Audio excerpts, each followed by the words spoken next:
सभी साथियों को मेरा नमस्कार। आज हम बात करेंगे सरसों की खेती के बारे में। सरसों की लेट बुआई कब तक की जा सकती है और सरसों की लेट बुआई के लिए सबसे बढ़िया 3 वैरायटियाँ कौन सी हैं, उनके बारे में बात करेंगे। सरसों की लेट बुआई कब तक कर सकते हैं? बहुत सारे किसानों ने सरसों की बुआई अभी तक नहीं की है। सरसों की अगेती बुआई बहुत कम किसान भाई करते हैं, क्योंकि सर्दी की चपेट में आ जाती है। इस वजह से उसके बाद में 15 अक्टूबर से 25 अक्टूबर के बीच में ज़्यादातर किसान भाई बुआई करते हैं। खरीफ की फसलों की लेट कटाई होने के कारण सरसों की लेट बुआई के लिए 25 अक्टूबर से 5 नवंबर तक लेट बुआई कर सकते हैं। 25 अक्टूबर तक का समय सही होता है सरसों की बुआई के लिए। इसके बाद किसान जितना लेट करेंगे उतना उत्पादन कम होता जाता है। अगर हम बात करें वैरायटियों की, तो 25 अक्टूबर तक आप पायनियर की 45-46 किस्म लगा सकते हैं और एडवांटा की 414 किस्म लगा सकते हैं। क्रिस्टल की 5210 है, 5222 है और टाटा की MJ1 है। इन किस्मों को आप लगा सकते हैं। ये जो वैरायटियां हैं भारी वैरायटियां हैं और इनको आप 25 अक्टूबर तक लगा सकते हैं। 25 अक्टूबर के बाद लेट बुआई में कौन कौन सी वैरायटियां लगाते हैं, आइए जानते हैं कौन सी वैरायटियां हैं वो। तो श्री राम की 1666 काफ़ी अच्छी वैरायटी है, पुरानी वैरायटी है। इसको हम अगेती भी और पछेती भी लगा सकते हैं। इसको हल्की मध्यम भारी मिट्टी में लगा सकते हैं। इसका जो 125 से 130 दिन में तैयार हो जाती है। ऊंचाई 160 सेंटीमीटर 5 फीट की लगभग होती है। पैदावार 10 से 12 क्विंटल प्रति एकड़ देती है और तेल की मात्रा इसमें 40 से 41% होती है। तो इसको किसान भाई अगेती और पछेती दोनों में लगा सकते हैं। यह एक ऐसी किस्म है कि इसको अगेती भी लगा सकते हैं, सही समय पर भी लगा सकते हैं और इसकी पछेती बुआई भी कर सकते हैं। और इसका जो उत्पादन है वो आपके क्षेत्र, जलवायु और मौसम पर निर्भर करता है, क्योंकि यदि मौसम अनुकूल है तो सही समय पे बुआई कर देंगे। यदि मौसम प्रतिकूल है तो इसकी बुआई आगे पीछे कर देते हैं, टाइमिंग अपने हिसाब से सेट कर लेते हैं और इसका उत्पादन काफ़ी अच्छा देखने को मिलता है। इसके बाद बात करेंगे पायनियर की 45S35 किस्म है। ये हाइब्रिड है, लेकिन ये आती थी, लेकिन इसको कंपनी ने अब बंद कर दिया है और इसका उत्पादन काफ़ी अच्छा देखने को मिलता था। किसान भाई इसको लगाते थे।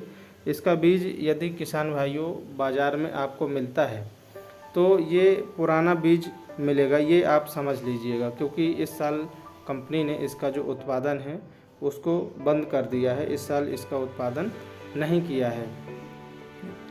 और इसके बाद हम जो अगली किस्म है उसकी बात करेंगे। अगली किस्म है केसरी गोल्ड।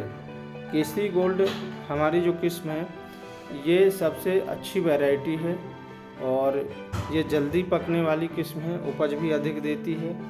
और इसकी हाइट की बात करें तो इसकी जो हाइट है वो लगभग 5 फीट के आसपास रहती है। हल्की मध्यम मिट्टी में लगा सकते हैं इसको और ये 105 से 120 दिन में तैयार हो जाती है।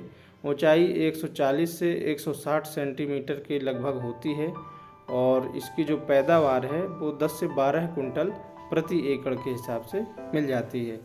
और इस किस्म में जो तेल की मात्रा है 40% तक होती है, क्योंकि सरसों में तेल की जो मात्रा है, कंटेंट है, वो बहुत महत्वपूर्ण है। इसलिए जो तेल की मात्रा है वो ध्यान में रखकर ही वैरायटियों का चयन करना चाहिए, किस्मों को उगाना चाहिए। इसके बाद हम बात करेंगे जो हमारी अगली किस्म है RH 725। यह एक रिसर्च वैरायटी है। इसको हरियाणा एग्रीकल्चर यूनिवर्सिटी की रिसर्च वैरायटी है और हरियाणा एग्रीकल्चर यूनिवर्सिटी ने निकाला है।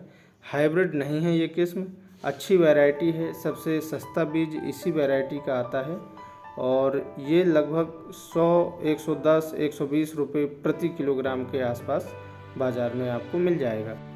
इसका जो बीज है आप घर का भी लगा सकते हैं। क्योंकि ये एक रिसर्च वैरायटी है, तो इसको हम पुराना भी उपयोग कर सकते हैं और इसको बार बार मार्केट से ख़रीदने की ज़रूरत नहीं होती है। और इस प्रकार आप इन किस्मों का चयन करके अच्छा उत्पादन ले सकते हैं और सरसों की लेट बुआई करके उत्पादन प्राप्त कर सकते हैं। अगर आप सरसों की लेट बुआई करते हैं तो खाद थोड़ा ज़्यादा देनी पड़ेगी, आपको ज़्यादा डालनी पड़ेगी, क्योंकि जर्मिनेशन जल्दी होगा और जो सरसों की फसल की बढ़वार है वो जल्दी होगी और पौधा हेल्दी तैयार होगा, जल्दी तैयार होगा और उपज भी अच्छी मिलती है। जैसे अगेती किस्में हैं तो उनकी बराबर ही उपज लगभग अच्छी खाद का उपयोग करने से मिल जाती है। इसमें सल्फ़र की मात्रा डालनी चाहिए, क्योंकि जो तेल है सरसों का वो सल्फ़र कंटेंट डालने से, सल्फ़र की मात्रा डालने से खेत में बढ़ जाता है। और स्टार्टिंग की ग्रोथ भी अच्छी होती है, जल्दी होती है यदि हम खाद डाल देते हैं। और बीज की मात्रा भी, जो लेट बुआई करते हैं उसमें बीज की मात्रा भी थोड़ा ज़्यादा डालनी पड़ती है, ज़्यादा रखनी पड़ती है लेट बुआई में। इन चीज़ों का ध्यान रखना है। साथियों, सरसों की फसल में पेस्ट एंड डिसीज़ का मैनेजमेंट करना भी बहुत ज़रूरी है। इसकी फसल में aphid, painted bug, Alternaria, white rust and powdery mildew ये मुख्य इंसेक्ट और पेस्ट होते हैं सरसों की फसल के। सीड ट्रीटमेंट करके बोना चाहिए। कार्बेंडाजिम 0.1% या फिर थायोफेनेट मेथाइल सीडलिंग डिसीज के कंट्रोल के लिए इमिडाक्लोप्रिड 5 ग्राम प्रति किलोग्राम सीड के हिसाब से डालना चाहिए। और डस्टिंग में सल्फ़र 1.5 किलोग्राम प्रति हेक्टेयर का स्प्रे करना चाहिए, क्योंकि सल्फ़र यदि डालेंगे तो तेल का जो कंटेंट है वो अच्छा होगा। इसी के साथ सभी किसान भाइयों को बहुत बहुत धन्यवाद। यदि हमारे चैनल पर नए हैं तो चैनल को सब्सक्राइब कर लीजिए, वीडियो को लाइक कर दीजिए और अन्य किसान भाइयों तक शेयर कर दीजिए, जिससे सभी को इन्फॉर्मेटिव जानकारी प्राप्त हो जाए। और हमारे चैनल पे बने रहिए। धन्यवाद।